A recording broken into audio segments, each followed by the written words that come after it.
My name's Harsha. I'd like to start by acknowledging we're gathered here on unceded occupied Coast Salish territory, Burrard, Musqueam, Tsleil-Waututh, and Squamish land. And thank you to the organizers for hosting this discussion.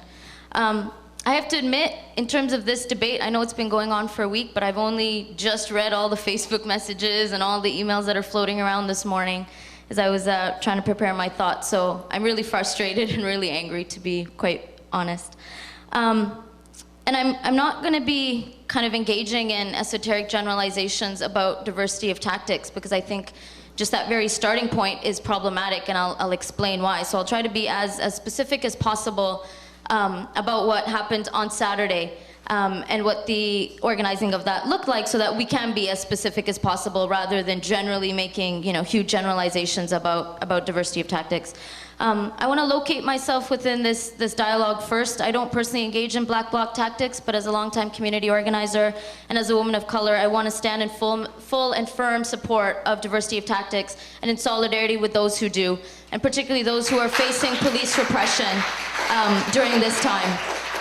I did march on February 13th in the heart attack demonstration with other members of Known as Illegal, which, as people know, is a collective of predominantly people of color and non-biologically male-identified members, and in communication with other affinity groups, which included the Indigenous Environmental Network, some Downtown Eastside elders, the Pink Clowns, 2 members of whom were arrested, and StopWar.ca.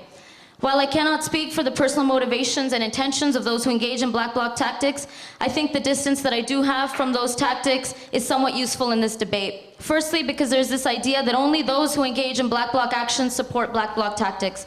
And this is an attempt to marginalize and isolate our comrades, which I hope my presence and the presence of others here will counter. Secondly, there's a dichotomy that has been created between so-called community day-to-day organizing and insurrectionary actions. Critics of this past Saturday have made false digs about the lack of organizing and commitment to movement building by anarchists. I am a self-identified anarchist. There are countless examples, but one that I will provide that is current is the Olympic Tent Village, because it's been thrown around a whole lot in the context of this debate.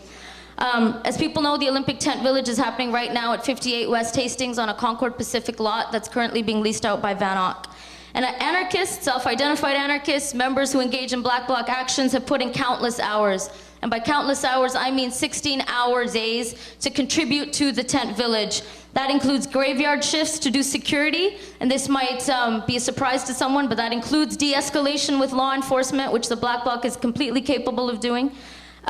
Construction, cooking, and cleanup of the site under the leadership of Downtown Eastside residents and elders. So I want to take a moment here to thank everyone, particularly Black Bloc and Black Bloc identified anarchists who are supporting the Downtown Eastside Tent Village. As someone who is on the site over 20 hours a day, I can say that sadly the same cannot be said to be true of those who appear to be strategically utilizing actions like the Tent City in debates about movement building. Finally, I'm talking generally here. Finally, one of the criticisms of the Black Bloc tactic is that it is undertaken by predominantly white males and therefore inherently oppressive to women of color and Indigenous women in particular. As a woman of color with a myriad of precarious systemic barriers, including legal status and health, and I can only speak for myself, but I can say that the Black Bloc tactic does not in itself oppress me or render me more vulnerable in protest. So I'd appreciate it if other white men do not make such pronouncements on my behalf or decide what will keep me safe. And perhaps instead they can focus on their own organizational and personal patterns of dominance and privilege. So that being said, I want to make 10 quick points on the Black Bloc. First of all, the Black Bloc is a tactic. Like any other tactic, it cannot be judged in itself, but can only be judged as part of a spectrum of a much broader movement and as part of a spectrum of tactics that we all engage in. The Black Bloc has various utilities, both defensive and offensive. And I think one point that's often missed is the defensive strategies around the Black Bloc. As people know, a lot of Black Bloc activity, which predates the heart attack action going back to the 70s and 80s in Europe, includes really important actions, including de-arresting comrades and the very basic principle of no comrade left behind, that we do not leave people in the police lines and decide to flee. And for that, the Black Bloc is deeply courageous. And I think the idea that they are simply testosterone driven is a smear tactic that I don't think we can buy into, because From my perspective, whether or not I choose to engage in Black Bloc actions and Black Bloc activities, the fact that there are comrades who are willing to stand in the front line and defend other comrades is deeply courageous and absolutely demands our support. In terms of issues just related to that, I want to quote Barbara Ehrenreich, who suggests that one of the biggest utilities of the Black Bloc is it really breaks the heavily ritualized nature of modern civil disobedience. And when we talk about when we talk about tactics, we have to be able to gauge Black Bloc tactic amongst many other tactics. So the fact that other tactics may or may not be more effective does not in itself render the Black Bloc tactic any less effective. I think that's important to state. Because it's all been reduced to whether window smashing is effective or not. And I think that as a starting point is fundamentally problematic, because this movement is about more than window breaking, and it's also about window breaking.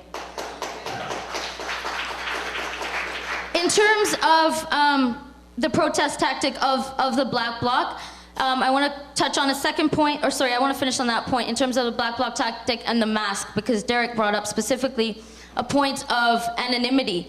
And I think the fact that people are anonymous is not simply unique to the Black Bloc. As we know, people don masks around the world, probably the most romanticized of which is the Zapatistas.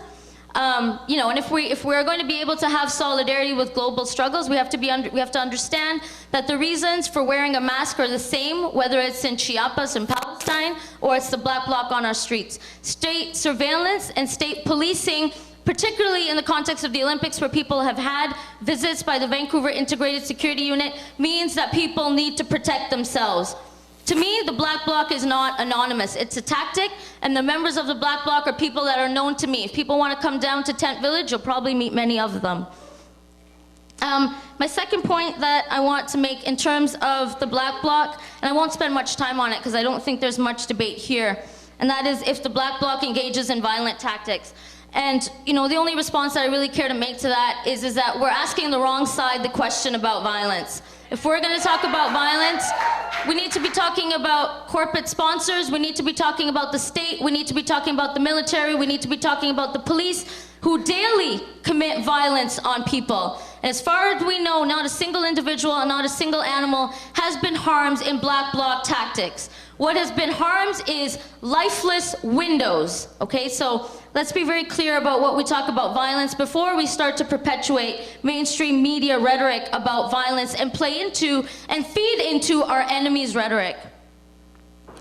The third point, and I've already talked about this, and that is that all tactics should be judged from the same starting point. And I think this is, for me, the crux of the argument. For me, it's not that Black Bloc tactics in specific contexts are immune from criticism.